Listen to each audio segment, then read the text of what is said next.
So that was our kind of introduction to crafts and skills there on the Victorian farm. Of course, another skill as well, which I think is very intangible in many ways, was horsemanship, and that was something that we had to learn, and we had to learn fast, and we were very much thrown in at the deep end, it has to be said here. When we actually got to the historic working farm, as they called it, we neglected to check out the stables to see what horses were there to be used. When we did check them out, we found a retired 26-year-old Percheron called Captain and Dusty the lame donkey. So they were our kind of horses for the year. And as everyone knows, you know, your horse is everything. It's your cart. It's your carries things, you know, back and forward. It does draft work in the field, ploughing, sowing, you know, working the soil down. And in the case of these two farms here, both the working farm and the farm that we rented, they were horse-powered. Many of the machines were horse-powered as well. So we needed a horse. And a chap called Brian Davis, actually, he was a man of very few words.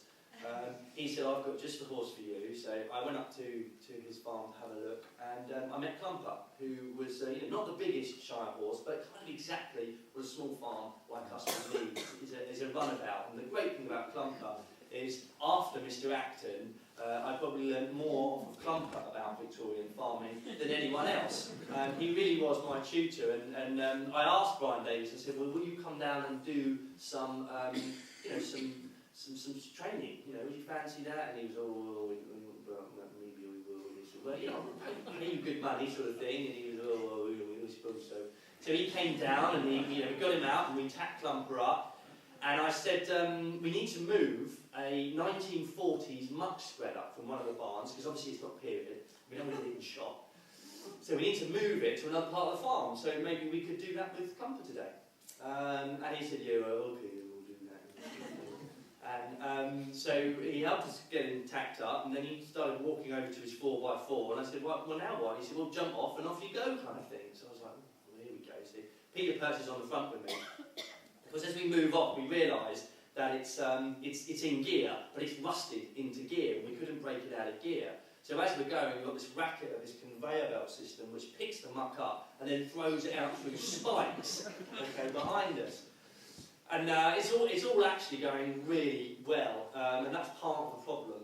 Because me being me, I'm a little bit cocky, and we've maybe done about a mile, and I'm saying to Peter, you know, this is a breeze, this is an absolute breeze. What I'll do, when we get to where we're taking it, there's a little ramp between two walls. I'll take it into the courtyard, and we'll take the tack off there. Peter's like, yep, okay, no problems. So of course I take a nice wide arc, and I'm bringing it into this courtyard, and then there's a sudden change in obviously the tension.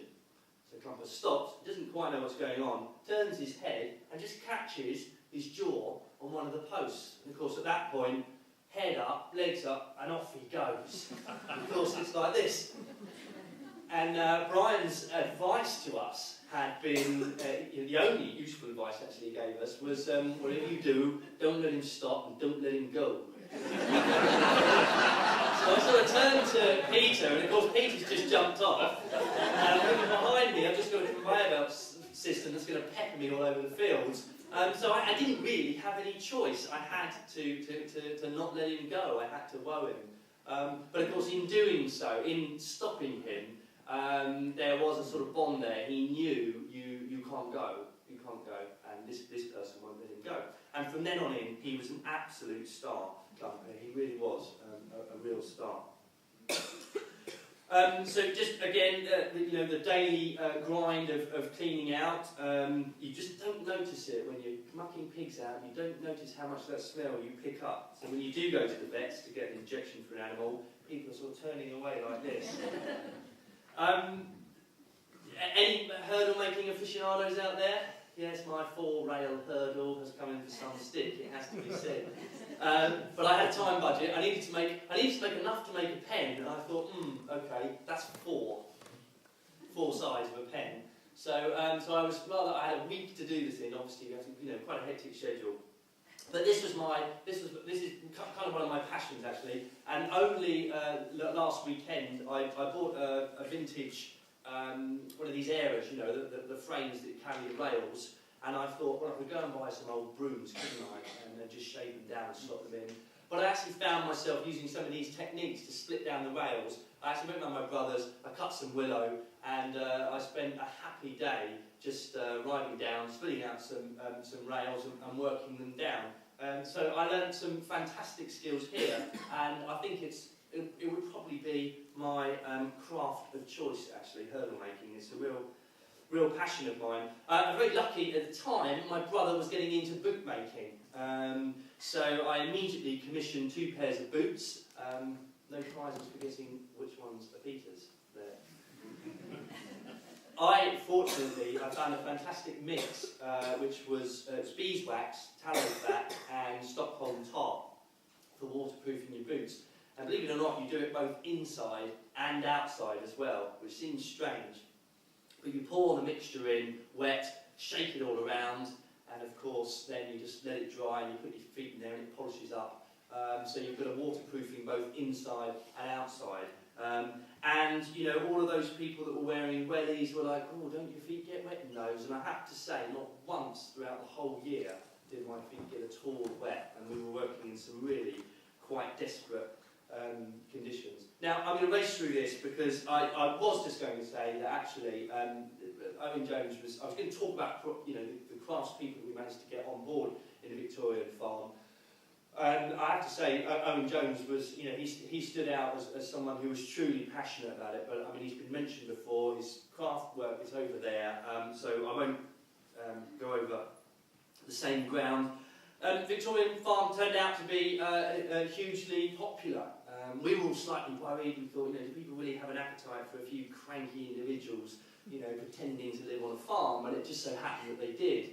And we ended up across all media garnering audiences of nearly 6 million viewers.